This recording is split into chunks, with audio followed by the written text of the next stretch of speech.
Well, what happened after Robin Hood Men in Tights, right? Mel Brooks would make a parody movie. Now, Mel Brooks built his career off of parody movies, okay? We know that, Yeah. right? That's where he built his career up until the 90s on. And then all of a sudden, the 90s exploded with parody movies, right? Yeah. And Mel Brooks was no exception to doing parody movies. He did one more, Dracula, Dead and Loving It.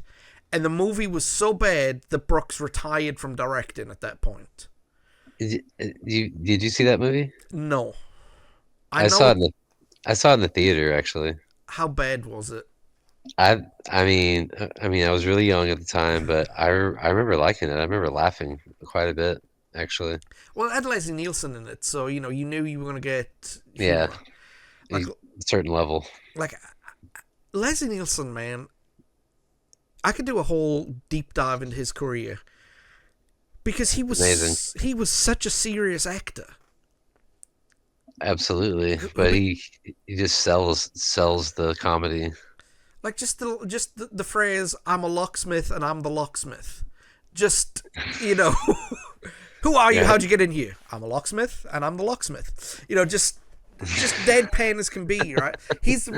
Leslie Nielsen's the reverse Jim Carrey. Yeah, the Because anti Jim Carrey. Jim Carrey was comedy genius turned serious actor, and was damn good at being a serious actor. Whereas Leslie Nielsen was serious actor turned into comic genius, and he was a damn good comic genius.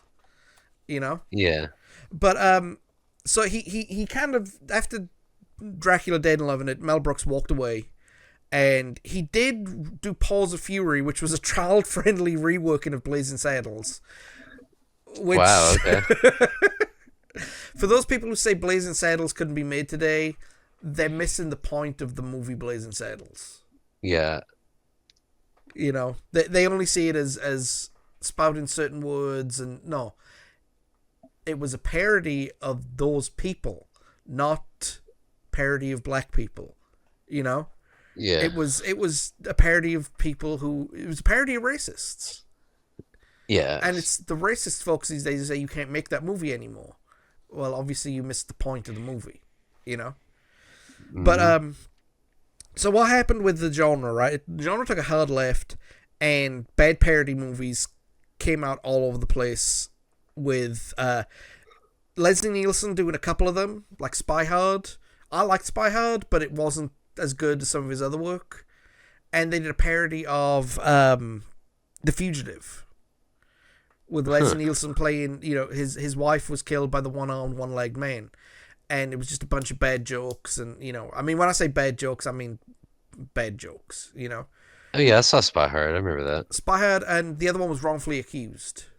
Okay, I don't think Right? I saw that one, but I No, definitely saw Spy Hard. Spy Hard, I think we all saw Spy Hard, and it was like a 5 out of 10, but Wrongfully Accused was like a 2 out of 10. Okay. It was that bad, right? And then there were two guys called Jason Friedberg and Aaron Seltzer. Okay? So Yeah. they started writing a little movie that was picked up by the Wayans brothers called Scary Movie.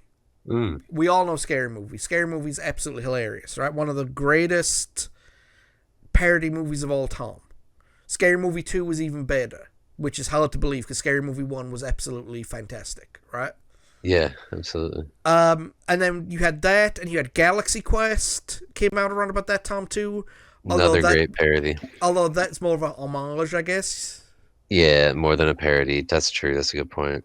But at the same time, it did do a lot of parody, stereotypes in there of the genre, And Galaxy Quest apparently is the 7th best Star Trek movie in history, according to Star Trek fans. Wow. So, it was a parody, but, everybody watched it and was like, yeah, fair enough, that's true, But, Yeah. so when Scary Movie was released, right, Friedberg and Seltzer were on the writing team, but the Wayans brothers take over the characters, rewrite the movie, you've got a really, really good movie on your hands, right? Right. So Friedberg and Seltzer would completely and utterly destroy the parody movie genre. They really, really would. A lot of these have less than 20 out of 10 on Metacritic, and all of them have less than a 10% rating on Rotten Tomatoes. I want to read a couple out for you. Date Movie. Did you ever see that? No, I remember hearing about it, but no, I never That's saw it. 90 minutes of my life I will never get back. Yeah, gotcha. Meet the Spartans. Yes, I did see that one. Vampires Suck. No, I probably wanted to though. Disaster Movie. No, The Starving Games. no, not at Yeah, all. all of these movies got less than 10% of Rotten Tomato, but they'd advertise them from two of the six writers of Scary Movie. So they milked that success that somebody else had, you know, for 10 years trying to get these big budget parodies out there that were absolutely dreadful, and then wondered why they didn't work for 10 years after that. I mean, as of today, they've not, as recording, they haven't released a movie in 10 years. And Wow. not just the fact that the movies were bad, but they lost tons of money. Yeah. I mean, we're talking millions of dollars in unfunny jokes, and Yeah, Date Movie's got 1.5 stars. I yeah, mean, it's down in the cellar for sure. yeah. I mean, because the problem, right? The problem with parody movies, right? I'll say the problem with parody movies. To write a good parody movie, you've got to do it out of a position of respect of what you parody in. You know, Yeah. I mean, Blazing Saddles, for example. Yes, it's a movie about racists, but it does parody the Western genre pretty hard. But Mel Brooks apparently likes Western movies. Yeah. Spaceballs was a complete parody of Star Wars, but everybody who liked Star Wars liked Spaceballs because it was pointing out the ridiculousness of sci-fi genre, right? Space sci-fi, but it came Yeah. from a place of respect. That's why you've got to start with a parody movie. You've got to respect what you're parodying, or it's not going to work. It's not gonna come through. Yeah. That's why Weird Al Yankovic has been going for nearly 50 years now. Yeah. Because he respected what he was parodying. Like, he'd call up the artist and say, hey, can I cover this song? I'm going to parody it. And if they said no, he respected their wishes. Except Yeah. for the one time where he didn't realize he didn't have permission to do it, and that became his biggest hit.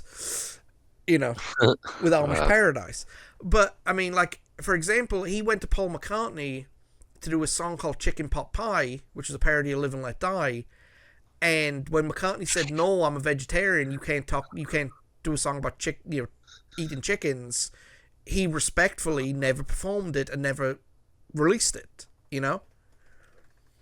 So these guys in film, they weren't parodying these movies out of respect for the movies they were parodying. They were taking low-hanging fruit and, taking the mick out of everything in an unfunny way because they didn't respect what they were ripping off. Yeah, it's just cheap humor, essentially. Yeah. Not even Absolutely. cheap humor. I mean, it was expensive humor, the amount of money that they lost. Yeah, okay, fair enough.